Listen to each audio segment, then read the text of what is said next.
ಸಮಸ್ತ ಸಂಗಮನಾಥನ ಭಕ್ತಾದಿಗಳಿಗೆ ವಂದಿಸುತ್ತಾ, ನನಗಿಂತ ಕಿರಿಯರಿಲ್ಲ, ಶಿವಶರಣರಿಗಿಂತ ಹಿರಿಯರಿಲ್ಲ ಎಂಬ ಬಸವವಾಣಿಯನ್ನು ಸ್ತುತಿಸುತ್ತಾ, ಶ್ರೀ ಸಂಗಮೇಶ್ವರನ ನೂತನ ರಥೋತ್ಸವ ನಿಮಿತ್ತ ಗ್ರಾಮದ ಯುವಜನಾಂಗ ಹಾಗೂ ಮುಂಬರುವ ಪೀಳಿಗೆಗಾಗಿ ಈ ವಿಡಿಯೋ ಅರ್ಪಣೆ. ಪ್ರಸ್ತುತ ವಿಡಿಯೋದಲ್ಲಿ ಸೈಯಡಿ ಸವಡಿ ಹೇಗಾಯಿತು, ಜಗದ್ವಿಖ್ಯಾತ ದುರ್ಗಸಿಂಹ ಕವಿಯ ಬಗ್ಗೆ, ಸಂಗಮೇಶ್ವರ ದೇವಸ್ಥಾನ ಹಾಗೂ ಹಳೆಯ ತೇರಿನ ಇತಿಹಾಸದ ಬಗ್ಗೆ, ಇನ್ನು ಪವಾಡ ಪುರುಷ ಕುಂಟಜ್ಜಿನವರು ಹಾಗೂ ಎರಶಿಗಮ್ಮ ದೇವಸ್ಥಾನದ ಬಗ್ಗೆ ಈ ವಿಡಿಯೋ ಅರ್ಪಣೆ. ಕಂಡ ಅಸಂಖ್ಯಾತ ಸಾಧು ಸಂತರನ್ನು ಕಂಡಿರ್ತಕ್ಕಂಥ ದೇಶ. ಸುಕ್ಷೇತ್ರ ಸವಡಿಯು ಹಲವಾರು ದಾರ್ಶನಿಕರನ್ನು ಕಂಡ ಪವಿತ್ರ ಸ್ಥಳವಾಗಿದೆ. ದುರ್ಗಸಿಂಹ, ಲಿಂಗೈಕ್ಯ ಕುಂಟಜ್ಜನವರು, ಮಲ್ಲಯ್ಯಜ್ಜನವರು, ಕುದುರೆಮೋತಿ, ವಿಜಯ ಮಹಂತ ಮಹಾಸ್ವಾಮಿಗಳು ಸಂಸ್ಥಾನ ಮಠ ಕುದುರೆಮೋತಿ, ಗುರುಪಾದ ದೇವರು ಗುಲಗಂಜಿ ಮಠ ರೋಣ, ಹೀಗೆ ಹಲವಾರು ದಾರ್ಶನಿಕರನ್ನು ಕಂಡಿರ್ತಕ್ಕಂಥ ಗ್ರಾಮವಾಗಿದೆ. ಧರೆಯೋಳ್ ಮೆರೆಯುವ ಕಿಸುಕಾಡಿನ ಸೈಯಡಿ ಗ್ರಾಮ ಸವಡಿ ಗ್ರಾಮವಾಗಿ ಪರಿವರ್ತನೆಯಾದ ಕತೆ. 1997ರಲ್ಲಿ ಗದಗ ಜಿಲ್ಲೆಯಾಗುವುದಕ್ಕೂ ಮೊದಲು ಗದಗ, ಹಾವೇರಿ, ಧಾರವಾಡ ಸೇರಿ ಅಖಂಡ ಧಾರವಾಡ ಜಿಲ್ಲೆಯಾಗಿತ್ತು. ಧಾರವಾಡದ ಪ್ರಾಚ್ಯವಸ್ತು ಕಚೇರಿಯಲ್ಲಿ ಸಿಕ್ಕಿರುವ ಮೂಲಗಳ ಪ್ರಕಾರ ಸೈಯಡಿ ಎಂಬ ಹೆಸರು ಬರಲು ಕಾರಣ ಈ ಗ್ರಾಮದ ಅಡವಿಯಲ್ಲಿ ಸೈ ಎಂಬ ರಾಕ್ಷಸ ವಾಸವಾಗಿದ್ದ. ಈ ರಕ್ಕಸ ಗ್ರಾಮದ ಜನರಿಗೆ ಇನ್ನಿಲ್ಲದ ಕಿರುಕುಳ ಕೊಡುತ್ತಿದ್ದ, ಜೀವ ತೆಗಿತಿದ್ದ. ಹೀಗಾಗಿ ಜನರು ದೇವರ ಮೊರೆ ಹೋದರು. ಆಗ ಸಂಗಮನಾಥ ನಂದಿ ಅಂದರೆ ಎತ್ತನ್ನು ಆ ರಕ್ಕಸನ ಜೊತೆ ಹೋರಾಡಿ ತನ್ನ ಅಡಿಗಳಿಂದ ಅಂದರೆ ಕಾಲುಗಳಿಂದ ತುಳಿದು ಕೊಂದು ಹಾಕಿತು. ಸೈ ರಾಕ್ಷಸನನ್ನು ನಂದಿ ಅಡಿಗಳಿಂದ ಕೊಂದಿದ್ದಕ್ಕಾಗಿ ಸೈಯಡಿ ಎಂಬ ಹೆಸರು ಬಂದಿತು ಎಂದು ಐತಿಹ್ಯ ಹೇಳುತ್ತದೆ. ಸವಡಿ ಮುಂದೆ ಅಪಭ್ರಂಶವಾಗಿ ಸೈಯಡಿಯು ಅಪಭ್ರಂಶವಾಗಿ ಸವಡಿ ಅಥವಾ ಚವಡಿ ಎಂದು ಕರೆಯಲಾಯಿತು. ಹಾಗೆಯೇ ಈ ಗ್ರಾಮಕ್ಕೆ ಭಗವಾನ್ ಬುದ್ಧನೂ ಬಂದಿದ್ದನೆಂಬ ಪ್ರತೀತಿ ಇದೆ. ಲೋಕ ಸಂಚಾರಾರ್ಥವಾಗಿ ಹೋಗುವಾಗ ಒಂದು ದಿನ ಈ ಊರಿನ ಹೊರವಲಯದ ಕೆರೆ ಹತ್ತಿರ ತಂಗಿದ್ದನು ಎಂದು ಹೇಳಲಾಗಿದೆ. ಆ ಕೆರೆಯನ್ನು ಬುದ್ಧನ ಕೆರೆ ಎಂದು ಕರೆಯಲಾಯಿತು.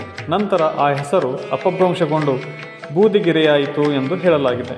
ಇನ್ನು ಇತಿಹಾಸ ಹೇಳುವಂತೆ ಯಾವುದೇ ಗ್ರಾಮ, ನಗರ ನಿರ್ಮಾಣವಾಗಲು ಹಳ್ಳ, ನದಿ, ಕೆರೆ ಹತ್ತಿರವೇ ನಿರ್ಮಾಣವಾಗುತ್ತಿದ್ದವು. ಏಕೆಂದರೆ ಕುಡಿಯಲು ನೀರು, ಬಳಕೆಗೆ ನೀರಿನ ಅವಶ್ಯಕತೆ ಅನಿವಾರ್ಯವಾಗಿತ್ತು. ಹಾಗೆಯೇ ಸವಡಿಯ ನೀರಿನ ಚೈತನ್ಯ ಎಂದರೆ ದೇವತೆ ಹಳ್ಳ. ಇದನ್ನು ಜನರು ದೌತಿ ಹಳ್ಳ ಎಂದು ಕರೀತಾರೆ. ಇನ್ನು ಸವಡಿಯು ಐತಿಹಾಸಿಕವಾಗಿ ಜಗತ್ಪ್ರಸಿದ್ಧಿಯಾಗಿದ್ದು ಕರ್ನಾಟಕ ಪಂಚತಂತ್ರ ಕೃತಿ ರಚಿಸಿದ ದುರ್ಗಸಿಂಹನಿಂದ. ಈ ಜಗತ್ತಿನಲ್ಲಿಯೇ ಬೈಬಲ್ ನಂತರ ಅತಿ ಹೆಚ್ಚು ಭಾಷೆಗಳಿಗೆ ಭಾಷಾಂತರವಾದ ಕೃತಿ ಎಂದರೆ ಅದುವೇ ಪಂಚತಂತ್ರ ಕೃತಿ. ಜಗತ್ತಿನಾದ್ಯಂತ ಮಕ್ಕಳು ದುರ್ಗಸಿಂಹನ ಕಥೆಗಳನ್ನು ಓದುತ್ತಾರೆ, ಇಷ್ಟಪಡ್ತಾರೆ. ದುರ್ಗಸಿಂಹ ಹಳೆಗನ್ನಡ ಪ್ರಮುಖ ಕವಿಯಾಗಿದ್ದ. ಆತನ ಕಾಲ ಕ್ರಿಸ್ತಶಕ 1925. ಇವರು ಕ್ರಿಸ್ತಶಕ 1925ರಲ್ಲಿ ಸವಡಿಯ ತ್ರಿಮೂರ್ತೇಶ್ವರ ದೇವಸ್ಥಾನದಲ್ಲಿ ವಾಸವಾಗಿದ್ದರು. ಪಂಚತಂತ್ರವನ್ನು ವಿಷ್ಣು ಶರ್ಮ ಸಂಸ್ಕೃತದಲ್ಲಿ ರಚಿಸಿದ್ದ. ಅದನ್ನು ಹಳೆಗನ್ನಡಕ್ಕೆ ತೂರ್ಜಿಮೆ ಮಾಡಿದ ಕೀರ್ತಿ ದುರ್ಗಸಿಂಹನಿಗೆ ಸಲ್ಲುತ್ತದೆ. ಅದನ್ನು ಕರ್ನಾಟಕ ಪಂಚತಂತ್ರ ಎಂದು ಕರೆಯಲಾಯಿತು.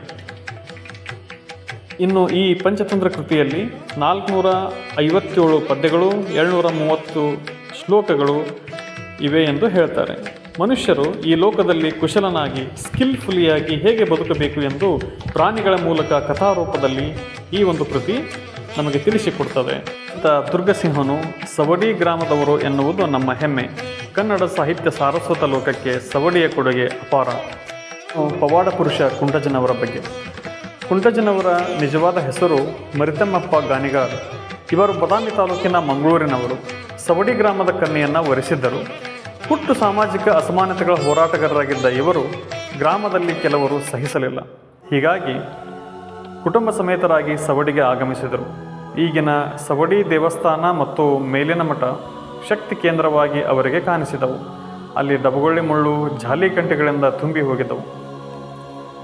ಊರಿನಿಂದ ಮೇಯುತ್ತಾ ಬಂದಿರತಕ್ಕಂಥ ಹಸುಗಳನ್ನು ಹುತ್ತದ ಹಾವುಗಳಿಗೆ ಹಾಲುಣಿಸುವಂತೆ ಕುಂಟಜ್ಜನವರು ಮಾಡಿದರು. ಹಾವುಗಳು ಮತ್ತು ಹಸುಗಳ ಒಡನಾಟವನ್ನು ನೋಡಿದ ಗ್ರಾಮಸ್ಥರು ಕುಂಟಜ್ಜನವರ ಪವಾಡಗಳನ್ನು ನೋಡಿ ಬೆರಗಾದರು. ಆಗ ಗ್ರಾಮಸ್ಥರು ಮತ್ತು ಸಂಗನಬಸಪ್ಪ ಗದಗವರು ಇವರೆಲ್ಲ ಸೇರಿ 2 ದೇವಸ್ಥಾನಗಳನ್ನು ನಿರ್ಮಿಸಿದರು. ಒಂದು ದಿನ ಸಾಯಂಕಾಲ ಭಾರೀ ಮಳೆಯಾಗಿ ಹೊಲಕ್ಕೆ ಹೋದವರು ಮನೆಗೆ ಬಾರದಂತಾಯಿತು. ದೇವತೆ ಹಳ್ಳ ತುಂಬಿ ಹರಿಯುತ್ತಿತ್ತು. ಹೀಗಾಗಿ ಅವರು ಯಾರಿಗೂ ಮನೆಗೆ ಬರಲಿಕ್ಕೆ ಸಾಧ್ಯವಾಗಲಿಲ್ಲ.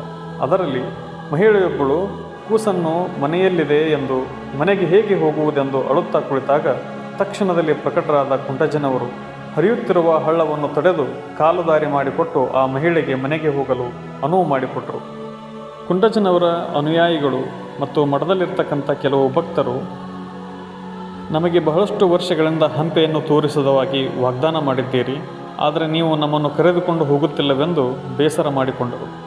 ಆಗ ನಾಳೆ ಹೋಗೋಣ ಎಂದು ಅವರನ್ನು ಹೇಳಿ ರಾತ್ರಿ ಮಲಗಿಸಿದರು. ಆ ರಾತ್ರಿ ಮಲಗಿದಾಗ ಕನಸಿನಲ್ಲಿಯೇ ಅವರೆಲ್ಲರನ್ನ ಇಡೀ ರಾತ್ರಿಯಲ್ಲಿ ಹಂಪೆ ತೋರಿಸಿದರು. ಬೆಳಿಗ್ಗೆ ಎದ್ದಾಗ ಅವರೆಲ್ಲರೂ ಕುಂಟಜ್ಜನವರಿಗೆ ಹಂಪೆಯನ್ನು ತೋರಿಸಿದ್ದಕ್ಕಾಗಿ ಕೃತಾರ್ಥರಾದರು. ಈಗಿರುವ ಹಳೆಯ ತೇರು ಸುಮಾರು 150ರಿಂದ 200 ವರ್ಷಗಳಷ್ಟು ಹಳೆಯದು. ಅದನ್ನು ಕುಂಟಜ್ಜನವರು ಕ್ಯಾಡದ ಬಡಿಗೇರವರಿಂದ ಮಾಡಿಸಿದರು. ಅದಕ್ಕೆ ಗಾಲಿಗಳನ್ನು ತರುವಂಥ ಸಂದರ್ಭದಲ್ಲಿ ಚಿಮ್ಮನಕಟ್ಟಿ ಮಾರ್ಗವಾಗಿ ಬರುವಂಥ ಸಂದರ್ಭದಲ್ಲಿ ಅವರೆಲ್ಲರಿಗೂ ಸಾಕಷ್ಟು ನೆರಡಿಕೆಯಾಗಿತ್ತು. ಆಗ ಚಿಮ್ಮನಕಟ್ಟಿಯಲ್ಲಿ ಹಾಳು ಬಾವಿಯೊಂದನ್ನು ನೋಡಿದರು. ಗ್ರಾಮಸ್ಥರು ಕುಡಿಯಲಿಕ್ಕೆಂದು ಆ ಒಂದು ಬಾವಿಯನ್ನು ತೋಡಿದರು. ಆದರೆ ನೀರು ಬರದ ಕಾರಣ ಅದು ಹಾಳು ಬಾವಿಯಾಗಿ ಮಾರ್ಪಾಡಾಗಿತ್ತು. ಆಗ ಅದರಲ್ಲಿ ಇಳಿದು ಕುಂಟಜ್ಜನವರು ಆ ಬಾವಿಯಲ್ಲಿ ಒಂದು ಸಣ್ಣ ಕಲ್ಲನ್ನು ಕಿತ್ತು ಹಾಕಿ ನೀರಿನ ಸೆಲೆಯನ್ನು ತಂದಿದ್ದರು. ಆಗ ಎಲ್ಲರೂ ನೀರನ್ನು ಕುಡಿದು ತೇರಿನ ಗಾಲಿಗಳನ್ನು ಸವಡಿಗೆ ತಂದರು. ಈ ಪವಾಡವನ್ನು ಕಂಡ ಚಿಮ್ಮನಕಟ್ಟಿ ಗ್ರಾಮಸ್ಥರು ಪವಾಡ ಪುರುಷ ಕುಂಟಜ್ಜನವರ ಆಶೀರ್ವಾದ ಪಡೆದರು. ಇವತ್ತಿಗೂ ಆ ಗ್ರಾಮದವರು ಕುಂಟಜ್ಜನವರನ್ನು ಪೂಜಿಸುತ್ತಾರೆ. ಕುಂಟಜ್ಜನವರಿಂದ ನಡೆದಂಥ ಮತ್ತೊಂದು ಪವಾಡ ಅಂದರೆ ಅಲ್ಲಾ ಸಾಬ್ ದರಫ್ದಾರ್ ಎಂಬ ಕುಟುಂಬ ಬಹಳಷ್ಟು ಬಡತನದಿಂದ ಬಳಲ್ತಾ ಇತ್ತು.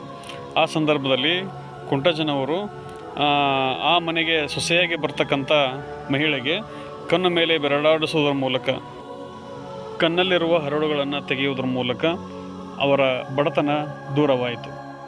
ಹೀಗೆ ಈ ಪವಾಡವನ್ನು ನಾವು ಇವತ್ತಿಗೂ ಕೂಡ ನೋಡಬಹುದಾಗಿದೆ. ಹಾಗೆಯೇ ಕಣ್ಣಿಲ್ಲದವರಿಗೆ ಕಣ್ಣು ತರಿಸಿದ್ದು, ಹೊಲದಲ್ಲಿ ನೀರು ಕಟ್ಟುವ ಮೂಲಕ ಪ್ರಾಣಿ ಪಕ್ಷಿಗಳಿಗೆ ನೀರನ್ನು ಒದಗಿಸುವಂತಹದ್ದು, ಕುಂಟಜ್ಜನವರು ಮಾಡಿರ್ತಕ್ಕಂಥ ಪವಾಡಗಳು ಹಲವಾರು. ಅವುಗಳಲ್ಲಿ ಕೆಲವೊಂದಿಷ್ಟನ್ನು ಮಾತ್ರ ಇಲ್ಲಿ ಹೇಳಲಾಗಿದೆ.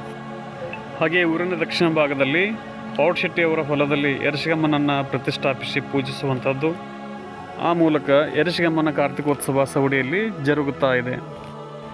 ಹಾಗೆಯೇ ಸಂಗಮನಾಥನಿಗೆ ಸೇವೆ ಸಲ್ಲಿಸಲು ಕರಡಿ ಮಜಲನ್ನು ಕರ್ನಾಚಿಯವರ ಮನೆತನದವರು, ಕಹಳೆ ಸೇವೆಯನ್ನು ಕಾಳೆ ಮನೆತನದವರು, ಕರಡಿ ಮಜಲನ್ನು ಸಾಥ್ ನೀಡಲು ಭಜಂತ್ರಿ ಹಾಗೂ ಚಲವಾದಿ ಮನೆತನದವರು, ಕಾರ್ತಿಕೋತ್ಸವಕ್ಕೆ ಎಣ್ಣೆಯನ್ನು ಸಜ್ಜನವರ ಮನೆತನದವರು, ಸಂಗಮೇಶ್ವರ ಕಾರ್ತಿಕೋತ್ಸವದ ನಂತರ ಎರಶಿಗಮ್ಮನ ಕಾರ್ತಿಕೋತ್ಸವಕ್ಕೆ ಊರಿನಿಂದ ಎರಶಿಗಮ್ಮನನ್ನು ತೆಗೆದುಕೊಂಡು ಹೋಗಲು ಚಿಕ್ಕನಗೌಡರ ಮನೆತನದವರು, ಇನ್ನು ಹುಚ್ಚೆಣ್ಣೆ ಸೇವೆಗೆ ಇಟಗಿ ಹಾಗೂ ಬಾಗೂರ ಮನೆತನದವರು, ಪಾಲಕ ಸೇವೆಯನ್ನು ಅರುಣ್ಶಿಯವರು, ಕಂದೀಲು ಸೇವೆಯನ್ನು ಬಾರ್ಕೇರ ಮನೆತನದವರು, ರಾಶಿ ಮಾಡ್ತಕ್ಕಂಥ ಕಾರ್ಯಕ್ರಮದ ಸೇವೆಯನ್ನು ಜೋಗರೆಡ್ಡಿ ಮನೆತನದವರು, ಹೀಗೆ ಹಲವಾರು ಸೇವೆಗಳನ್ನು ಇಡೀ ಊರಿಗೆ ಹಂಚುವುದರ ಮೂಲಕ ಎಲ್ಲ ಜಾತಿ ಧರ್ಮಗಳ ಭೇದ ಭಾವವಿಲ್ಲದೆ ಜಾತ್ರೆ ಕಾರ್ತಿಕೋತ್ಸವಗಳು ಸುಲಲಿತವಾಗಿ ನಡೆದುಕೊಂಡು ಹೋಗಲಿಕ್ಕೆ ಕುಂಟಜ್ಜನವರ ಕೊಡುಗೆ ಅಪಾರ.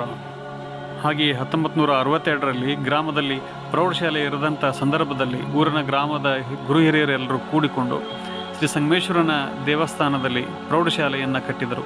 ಅದಕ್ಕೂ ಕೂಡ ಸಂಗಮನಾಥ ತನ್ನ ಆಶ್ರಯವನ್ನು ನೀಡುವುದರ ಮೂಲಕ ಪ್ರೌಢಶಾಲೆಯ ಸ್ಥಾಪನೆಗೆ ಆಶೀರ್ವಾದವಾಯಿತು. ಮರಿತಿಮ್ಮಪ್ಪ ಅಜ್ಜನವರಿಗೆ ಕುಂಟಜ್ಜ ಎಂದು ಹೆಸರು ಬರಲಿಕ್ಕೆ ಒಂದು ಹಿನ್ನೆಲೆ ಇದೆ.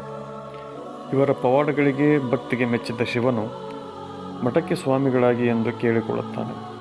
ಇದಕ್ಕೆ ಕುಂಟಜ್ಜನವರು, ನಾನು ದೇವರ ಸಾಕ್ಷಿಯಾಗಿ ನನ್ನ ಹೆಂಡತಿಯನ್ನು ಮದುವೆಯಾಗಿ ಗೃಹಸ್ಥನಾಗಿದ್ದೇನೆ ಎಂದು ನಿರಾಕರಿಸಿದರು.